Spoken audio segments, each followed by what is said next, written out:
Today, two of the most powerful versions of Godzilla. The evolved form of Godzilla from the Monsterverse going up against Godzilla Earth. So who's coming out on top here? Well, let's get to it. What's up guys, this is DanCo. I do fight breakdowns, power ranking videos, or more deep dives into your favorite characters and franchises with new videos every week. So if that seems great to you, well, sit back and enjoy the video. Hit that like button if you want to, or hit the subscribe button while you're at it. Over the years, let me tell you, Godzilla has definitely cemented his place as king of the monsters. He's stood tall as the ultimate alpha predator, strongest in the world of titans. And even outside of when Godzilla evolved into his pink form, even in just his base form, well, he's still incredibly powerful. Like, there's pretty much no other alpha titan that can stand up to him. And trust me, plenty have tried. But Godzilla's been able to fight against and kill the two Mutos. He's fought against and beaten Kong. He's fought against King Ghidorah. Pretty much no one can stand up against him. And these are all some really serious monsters too. I mean, the Mutos weigh 76,000 tons and 46,000 tons. Kong is 93,000 tons, and King Ghidorah weighs 140,000 tons. So when Godzilla is just throwing these guys around of ease and decking them with attacks, well, you gotta factor that in. Godzilla is insanely strong. And again, that's just his base form. He's also crazy tough. Like we just said, Godzilla has gotten into his fair share of fights against other titans throughout the years. Everyone just seems to be gunning for that crown. They've all definitely got their hits in. I mean, just look at King Ghidorah. Godzilla was able to pretty consistently trade blows with Ghidorah, take everything that Ghidorah had, and really Ghidorah had no true shot at taking Godzilla down, until he amped himself with all the electricity in Boston. Then there's Kong. For as powerful as Kong is for being another true alpha titan, well, Godzilla was basically toying with him the entire time. That's seriously not all either. Godzilla is regularly surviving nuclear bombs, like he survived the Castle Bravo nuke, a 15 megaton nuke that at the time was the largest nuke ever detonated. Godzilla took it like a champ. Then Godzilla took another one. This is an absolutely massive nuclear bomb too. It's no joke. And then there's the Oxygen Destroyer. Godzilla survived that even while taking it directly on the head. Then last but not least, the Permian Impact, a straight up extinction level event. It broke apart the Earth's crust, created an explosion even larger than Africa, and killed 90% of all life on the planet. Godzilla just took it, and well, he just kept on swimming. Basically, Godzilla is operating on just a straight up insane level. He's nearly impossible to hurt, much less put down for good. There have been a few times where he's been knocked out, a few low showings along the way, but the guy is insanely tough, like taking gigantic nuclear bombs directly to the face, kinda tough. And then there's his signature attack, his atomic breath. He's able to kill a whole lot of titans with this attack and injure a whole lot more. But probably the most impressive thing was a time where Godzilla used his atomic breath to burrow all the way down through the Earth itself in order to reach the hollow Earth. Easily the craziest thing the big lizard has ever done. Godzilla is releasing just an absolutely insane amount of power and energy here. Now, I say all this because while this is Godzilla at his core, Pink Godzilla is an upgraded and evolved version of all of this. We actually know that Pink Godzilla is 120% of what normal Godzilla is. So that's like a serious force to be reckoned with here. And he definitely showed that off too. He was able to fight against some of the most powerful titans on Earth and honestly, looked like it wasn't hard for him. And these are titans that he's really struggled with in the past and had nearly killed him before. Like Scar King and his army nearly beat base Godzilla. It felt like there was never even much of a chance of them beating Pink Godzilla. Godzilla decided to upgrade for his second fight against the monkey, and he seriously upgraded. Godzilla Earth. This is an anime version of Big G, who's basically a god that the Earth itself created in order to drive off humanity. He then killed every other kaiju, drove humans off the planet, and for the next 20,000 years began to evolve and transforming the Earth itself in the process. So this version of Godzilla is easily the biggest one that we've ever seen, weighing in at over 100,000 tons and clocking in at a whopping 300 meters, or almost 1,000 feet tall.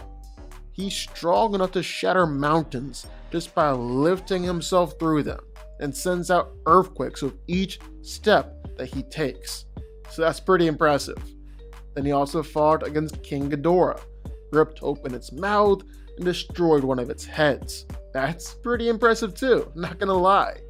He's incredibly tough, can heal from most attacks in just a few seconds, and then he's got this electromagnetic shield around him. Basically think of it as a giant force field that protects him from pretty much everything. That shield is so strong, it's able to withstand 150 nuclear missiles in a single attack. You could see the craters from outer space, but yet Godzilla was basically fine. Then let's say something can injure him, like King Ghidorah was able to end up injuring him. Well, he has an amazing healing factor, can basically re-heal from anything. I'm talking regenerating destroyed organs in just a few seconds.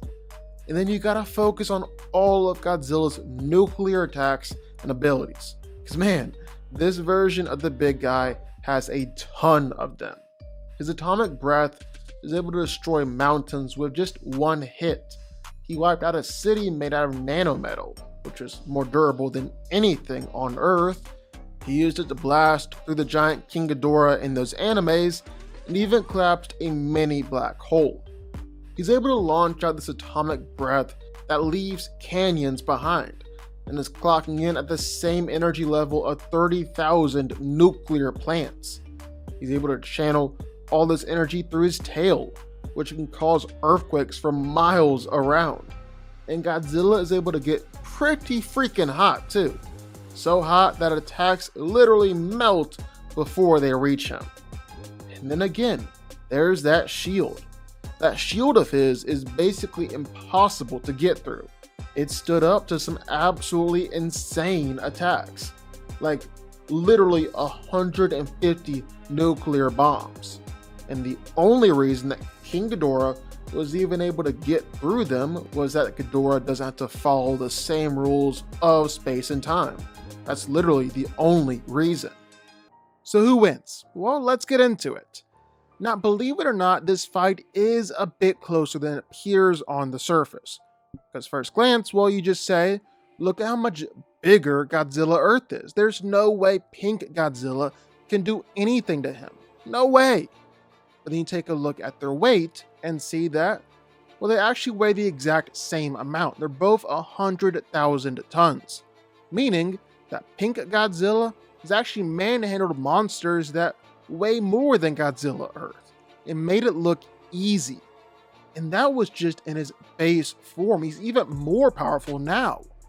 Sure, it won't be as simple as before. Godzilla Earth is big, and size definitely is important, but you can't count Pink Godzilla out just because of the size. It's like Hulk versus the Leviathan. Size isn't everything, and Pink Godzilla is strong. And because Pink Godzilla is smaller, and this version of Godzilla is weirdly fast and agile, well, that means that he also has an advantage when it comes to speed and dexterity too. You also can't rule out Pink Godzilla's atomic breath. he's able to kill a whole lot of Titans with this attack and injure a whole lot more. But probably the most impressive thing was the time where Godzilla uses atomic breath to burrow all the way down to the hollow Earth. I mean, the amount of rock that Godzilla destroyed here, over 500 million cubic kilometers. That means the atomic breath is equaling out to over 40 exatons of TNT. So a petaton is a quadrillion tons of TNT. An exaton, well, it's 1,000 petatons. So Godzilla is releasing just an absolutely insane amount of power and energy here. And all that is before Godzilla upgraded and became even more powerful than before. He's also got his spiral ray attack, which is supposedly equivalent to the nuclear pulses that he was unleashing in Boston, the ones that were legit disintegrating King Ghidorah. But Godzilla Earth definitely has some serious advantages in the fight as well. I mean, in order to even begin injuring him, you have to get past the electromagnetic force field surrounding his body. It's dang near impenetrable and can only be penetrated by manipulating a specific high frequency to break through. All in all, Godzilla Earth was so tough that he casually survived 150 nuclear missiles hitting him all at once. It was an attack that devastated a huge part of North America, and the aftermath could literally be seen from outer space. It didn't take Godzilla Earth down. Yeah, he's still the tougher one out of the two. And then for Godzilla Earth, well, he's also got his fair share of atomic attacks. His atomic breath is able to destroy mountains and bust apart entire mountain ranges. That might be on the low end. There was one showing where Godzilla was able to shoot his atomic breath into outer space in order to destroy an asteroid the size of the moon, with the resulting explosion wiping out half the surface of the Earth. And Godzilla was younger and weaker there. He's grown 6 times more powerful since then. He's also able to use these blasts to completely destroy black holes, like legit black holes. And Godzilla Earth is destroying them.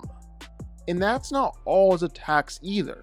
He's got his oscillatory wave atomic breath, which is basically like an atomic gust of air that can carve deep canyons into the earth and hit with the power of a nuclear bomb. Godzilla also has an atomic heat attack, where he heats himself up to become one of the hottest things in the universe and melts everything around him. And then his electromagnetic tail swipe, well, he can unleash it with just a flick of his tail, level mountains, and send out earthquakes for miles around. So like some serious attacks. End of the day, I think Monsterverse Godzilla is stupid powerful, and his pink evolved upgraded form makes him even more powerful. But he's not all of that. Kong could beat him by just putting on a fancy glove. Shimo could evenly match up against him, and Godzilla Earth is still in a whole other class. The big guy, and I mean big, is so powerful that he was able to legitimately defeat beings that are outside of our universe and beyond our understanding of reality. He's still more powerful here, although Pink Godzilla does give him a better fight now. Godzilla Earth wins. But what do y'all think? Sound off in the comments down below. I know you're gonna have thoughts and feelings on this one for sure. If you stuck around this long and made it to the end of the video, that's amazing. Thank you so much for watching and for supporting us. And if you want to go subscribe, well, go subscribe. You're going to see more videos like this one every single week. I'll see y'all then. I'll see y'all next time.